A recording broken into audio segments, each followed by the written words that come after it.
Hello, subscribers. Welcome to another Sunday Speed Paint. So, for those of you who don't know, every year after 2017, I started to redraw this illustration of these two characters. Back in 2021 was the last time I drew this. I forgot to draw these guys again, and I created an entire story. If you want to, listen, I'll link it in the iCard or down below, but for 2023, I wanted to recap everything, so if you don't want to watch that, you have still the whole context.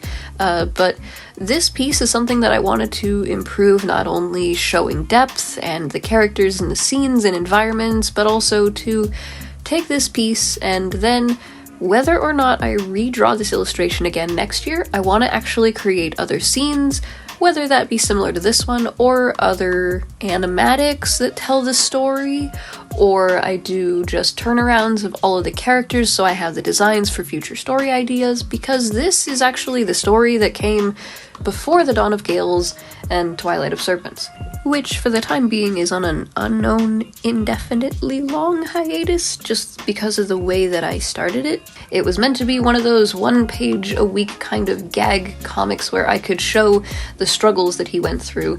And then there's the Dawn of Gales that is meant to be a once-a-month upload. However, I had been struggling, as you saw with my 2021 picture, backgrounds and how to implement it and really cement that these characters were in their environment. Yes, I could easily simplify this because these are scroll panels for webtoons, but I had standards that I wanted to uphold. And so, with the world of Louvel, it started off as a Google document where I just started typing away and fleshing it out based on the illustration of these two characters fighting. And then I actually, as I got older and started working on it year after year, revised it until I came up with something that I really liked.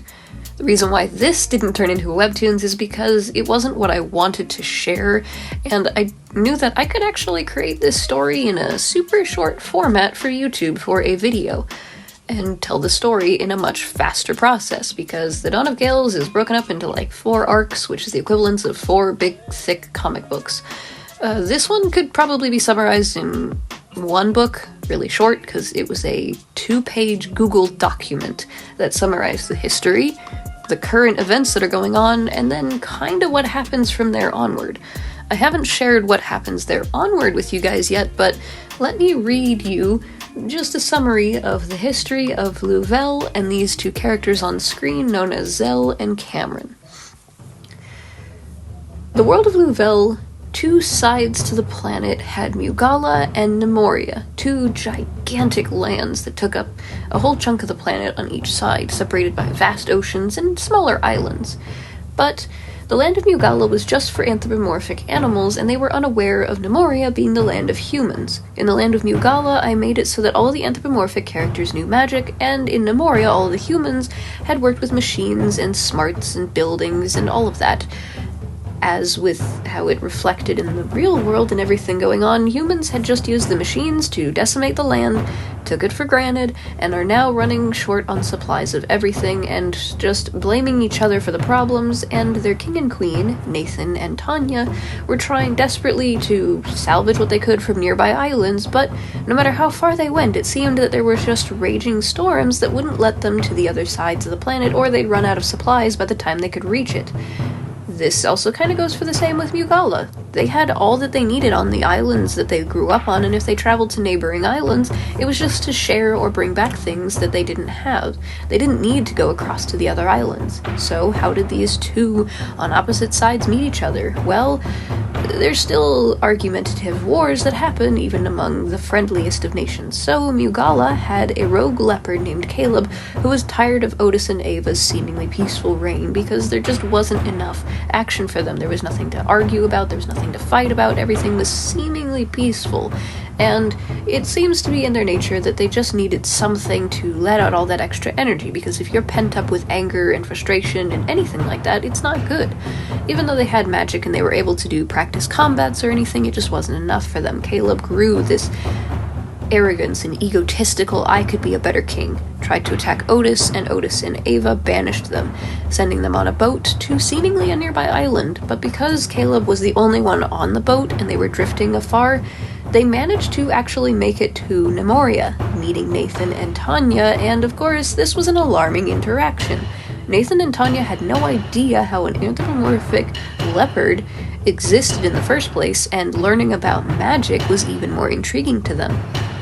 So what they did was they talked to Caleb, they got on his good side, and Caleb wanted to see these humans and their machines and thought this is perfect and could bring them back to Otis and Ava, and they could exchange and go back and forth. And Nathan and Tanya, slightly greedy as they were actually interested in this idea.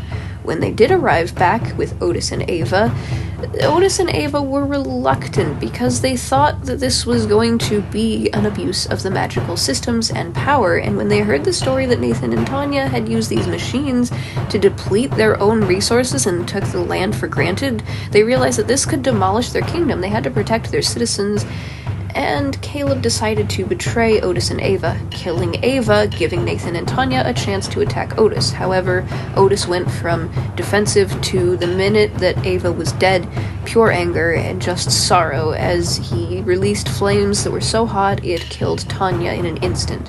Nathan and Otis had children at this time, and they had just basically tried to, every generation afterwards, create this war. It was mostly the Nemorian humans that wanted the land, and Ugala was trying to defend its people. And then we get to Zell, the Red Wolf, and Cameron the Human, great-great-great-grandchildren who have just been fighting a seemingly endless war. All of the other citizens and townsfolk had actually created Nekos, crossbreed species, and were tired of this war, so they abandoned Ugala and Nemoria and set out to other islands. However, the descendants, Zell and Cameron, and anyone who basically blindly and were practically at their beck and call, followed in their footsteps, and just an endless war happened. As time moved forward, things had changed so much so that only the dedicated, as they were known, purebloods of Ugala and Nemoria were just fighting each other senselessly at this point, and there were others, such as Serenity, a Neko, who steps in between Zell and Cameron and expresses that at this point they are just going to end up killing each other pointlessly for their great-great-great-grandparents' war crimes, that it was all because of Caleb stepping off the island, and now they can't go back and change it, so they have to work with what they have, work with each other, or at the very least settle upon something. It's worked for others, and now Serenity is involved in this fight because she is looking out for her people, because at this rate, if Ugala and Nemoria decide instead of facing each other to spread out to other islands, there are now what is known as the crossbred Nekos, and to these folks, they are impure and they're not purebred because a Neko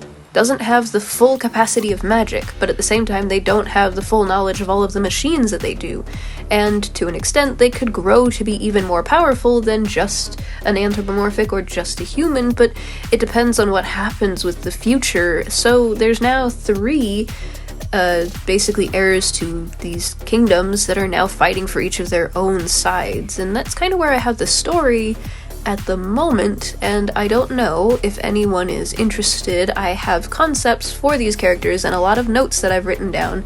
If you would like me to, in future videos, continue the story and what happens between Serenity, Zell, and Cameron, and then also maybe just going back and showing you what Otis, Ava, Nathan, and Tanya looked like, and Caleb, I am more than happy to share that with you all because there's just so many ideas that I have, and I have a lot of passion behind these projects because although these are super old and kinda cringy and need a bit of work, I'm actually really happy with the revision of the story of Louvel, and I might make little animatics and other stories, but for now, let's take a closer look at this piece.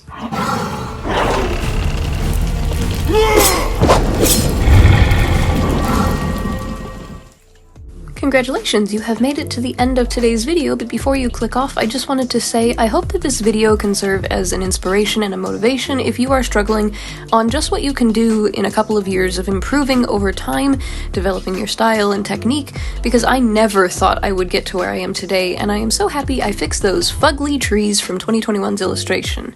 But most importantly, I hope to never settle and continue improving on these illustrations and bringing these characters and stories to life for you all to enjoy. Stay possum. See you next time. Bye-bye. Thanks for watching. Till next time, here's some playlists of all of my videos. If you'd like to see more and support this channel, click the link tree down below. Patreons and the Fennec Fox tier get access to sketches. Arctic Foxes get shoutouts at the end of my videos and access to all of my projects early. Red Foxes get the opportunity to be featured as a background character or a commission instead. And for free, just subscribe to join the Subscribbler Squad for weekly videos. Stay possum, and I'll see you later.